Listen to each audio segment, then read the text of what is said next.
Γνωρίζοντας πώς να βρίσκουμε και να διαβάζουμε μόνοι μας τον υδρομετρητή μας, μπορούμε να έχουμε τον έλεγχο της κατανάλωσής μας και να προλαμβάνουμε πιθανές διαρροές και κατά συνέπεια αυξημένο λογαριασμό ίδρευσης.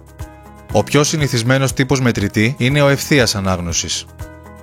Οι κόκκινοι δείκτες απεικονίζουν την καταγραφή σε λίτρα, τα οποία δεν λαμβάνουμε υπόψη.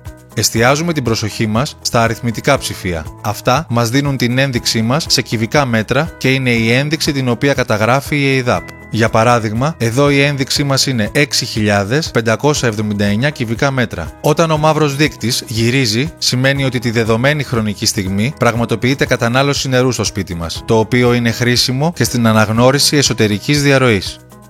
Το δεύτερο είδος μετρητή που μπορεί να συναντήσουμε είναι ο ηλεκτρονικός ή smart meter. Τα τρία τελευταία ψηφία είναι η καταγραφή σε λίτρα, αλλά και πάλι η μέτρηση που μας ενδιαφέρει και καταγράφει η ΕΙΔΑΠ είναι η ένδειξη σε κυβικά μέτρα, δηλαδή τα πρώτα 6 ψηφία. Για παράδειγμα, στο συγκεκριμένο μετρητή η ένδειξη που καταγράφει η ΕΙΔΑΠ είναι 6 κυβικά μέτρα. Το βέλος που κινείται μας δείχνει ότι τη δεδομένη χρονική στιγμή πραγματοποιείται κατανάλωση νερού στο σπίτι μας, κάτι που είναι χρήσιμο στην αναγνώριση πιθανής εσωτερικής διαρροής. Ο ηλεκτρονικός μετρητής μας μπορεί ωστόσο να είναι και αυτού του τύπου.